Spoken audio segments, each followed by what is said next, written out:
throughout history, people have, as human beings, we like to create stories of how the world works. We like to have an explanation for how life works. You know, why does the sun come up over there, and how do the heavenly bodies stay up in the heavens, and how do people work, and how, you know, for thousands of years we've been making up stories about how life works.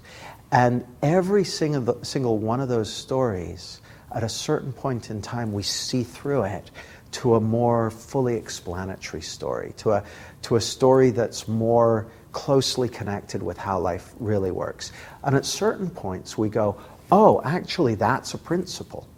So the principle of gravity, you know, Newton's laws of universal gravitation. At a certain point, he saw through stories about how the planets stay in orbit and that sort of thing, saw through them to something more principled, something more fully explanatory about how it all works.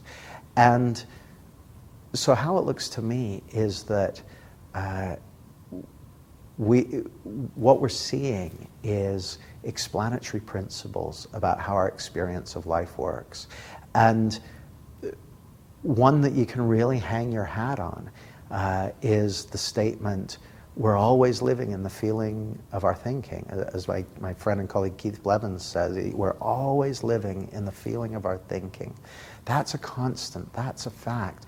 And the wonderful thing about that statement, the idea that thought and feeling are inseparable, that they're two sides of the same coin, is that you can build out from there to all kinds of things, like everything from our innate resilience, to being present in the moment, to connecting with another human being. All of those innate qualities are there for the taking as we see how life works. And the misunderstanding about how life works, the idea that we're feeling something other than thought in the moment. And here's the thing, it can really look that way. It looks that way to me lots of times. Every day something will come up and I'm like, are you kidding me? It looks like my feeling is in some way coming from what's happening in my world. But being able to see, oh, it doesn't work that way, that's just not how it works, takes something off my mind. And that's what I see with coaching my clients. Back when I used to coach people to have a better experience of life and to do better thinking and to kind of do repair work on bits of thinking they had that weren't helping them, that looked like a useful direction to go in the absence of something else. But what I wasn't aware of back then was that there's this misunderstanding that's actually generating most of the unhelpful thinking that people experience day to day. And so what I'm seeing more and more is that if I can help a person get clear on what that misunderstanding is and start to dismiss it, start to see through it,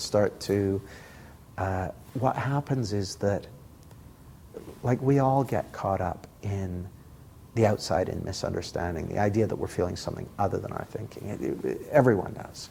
But as you start to see the truth of the matter, that it doesn't work that way, you get woken up to it. Your wisdom wakes you up to it. It'll occur to you. In my case, it might occur to me 10 seconds in, or 10 minutes in, or 10 hours in. I'm like, oh, hang on a second. It doesn't work that way. And it's not about, once you realize it doesn't work that way, you don't then have to go to work on your thinking. The realization that it doesn't work that way is your signal that the self-correcting process is already working just great.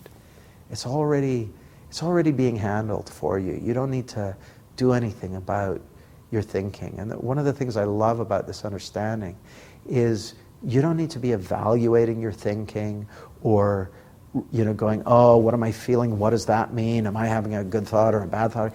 You don't need to do any of that.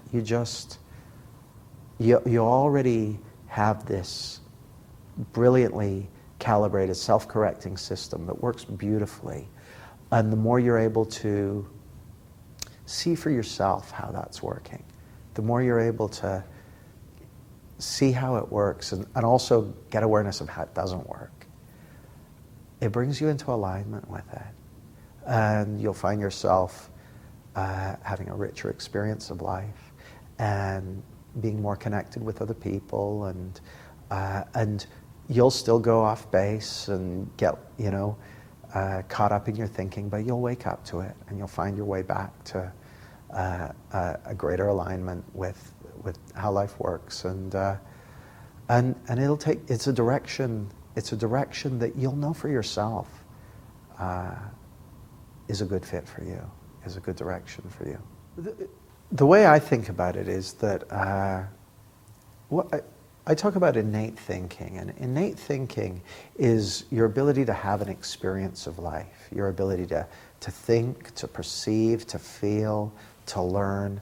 That's all that, like something as simple as using your senses. You're born with 5 senses, well, at least 5 senses. You're born with them, but you don't need to learn to. How do you see? Now, how do you operate these things? Your ability to use your senses is innate. It comes preloaded. And that's the same with your ability to have an experience of life. And it's the same with those deep qualities like creativity or connection or resilience, clarity of mind. They're preloaded.